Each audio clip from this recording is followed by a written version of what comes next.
Nah, kalau tadi ada Deris, ada Aldi, ada Awin juga yang mendampingi Aldi. Nah, ini ada sosok inspiratif lainnya juga. Ini dia Ustadz Denis. Masya Allah.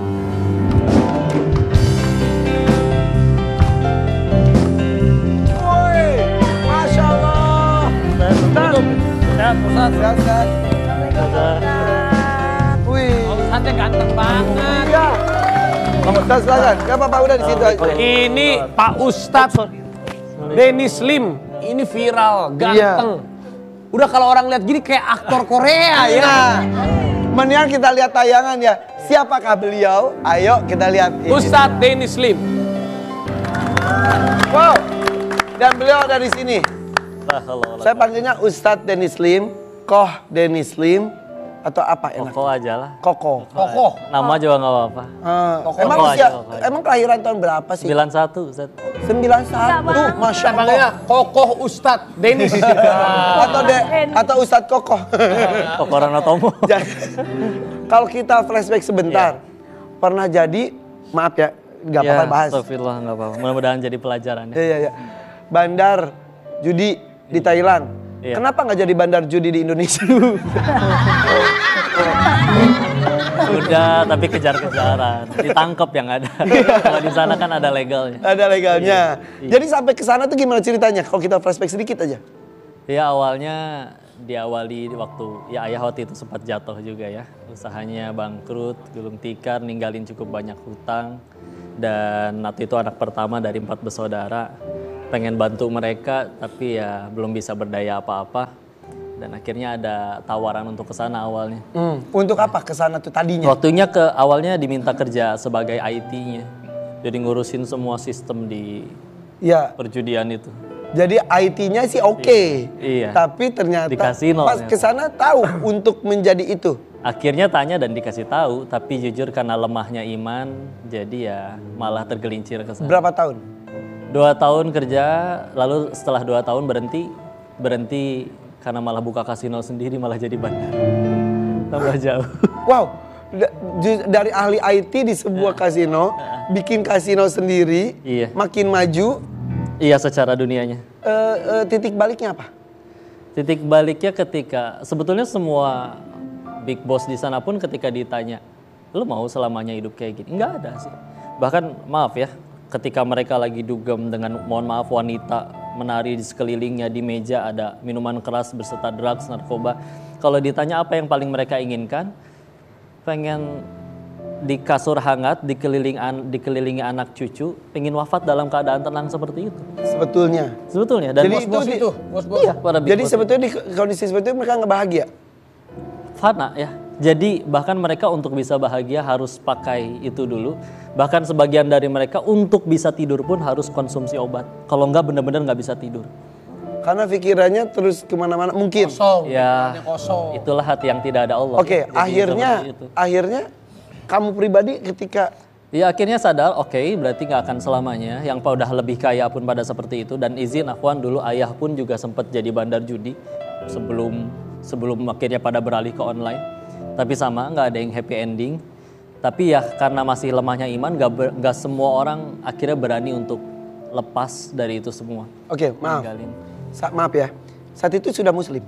Sudah muslim, sudah sholat. Bahkan sebelum ke kasino, sholat dulu biasanya. Gitu. Beneran. Aduh, enggak. Beneran?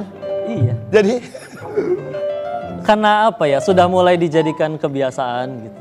jadi seperti Dan kayak- sebuah pekerjaan saat itu. Kayak lebih nggak tahu diri aja kalau misalkan itu nggak dilakuin. Jadi kayak sebetulnya untuk kayak dalih sih, seenggaknya minimal masih ada sholatnya. Jadi gitu. minimal Padahal ada mah- orang kata minimal seimbang. Padahal nggak mungkin seimbang Jadi juga. katanya sholat terus saat itu maksian jalan ya. Tapi kok, Iya. waktu itu Koko katanya pernah nonton video kajiannya Agim. Nah itu Iya. apakah itu jadi Salah satu trigger. Itu ya itu salah satu episode yang akhirnya udah pengen pulang, tapi karena masih belum bulet atau belum berani di Indo gue ngapain, mau kerja apa, ninggalin serius ratusan juta di sini. Jadi ya puncaknya ketika lagi yang lain masih pada main gitu, cuman udah kalah duluan ya. Jadi ya udah keluarin handphone lah nonton.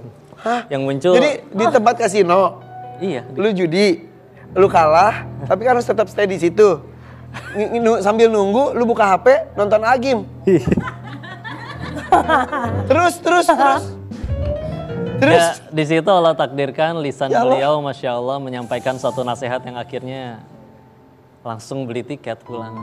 Saat itu sih, iya. Hati tergerak. Iya.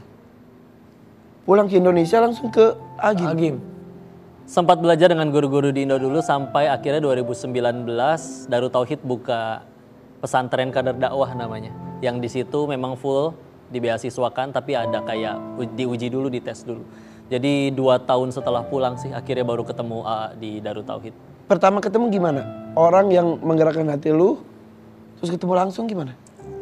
Bersyukur kepada Allah, Masya Allah, Allah titipkan beliau di dunia ini jadi manfaat. Semoga diri ini pun bisa jadi pahala jariah bagi beliau, mencium tangan beliau, dan juga nggak tahu gimana cara balasnya nasihat-nasihat beliau ya. Tapi mudah-mudahan bisa jadi pahala jariah bagi beliau. Di Geger Kalong, pesantren, berapa lama? Programnya sekitar 2 tahunan, setahunan kurang untuk diniyah. Setahunan terakhir itu khidmat dikirim ke cabang-cabang Darut Tauhid seluruh Indo. Oke. Bentar, masuk ke pesantren Agim 0 atau sudah ada bekal sebetulnya ilmu agama? Ada jeda dari pulang 15 Maret 2017 sampai ke 2019. Itu pun bertemu dengan banyak guru yang Masya Allah di Bogor. Yang Itu 0 saat itu? waktu pulang baca trikul juga masih balelol sih nggak. Trikul tuh kulhu, Anas dan Al-Falaq. Kulal wahad, kulal bil falaq, tanpa tajwid. Trikul. Itu aja?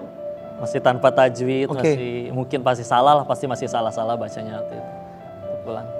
Terus belajar. Allah yang tolong, iya.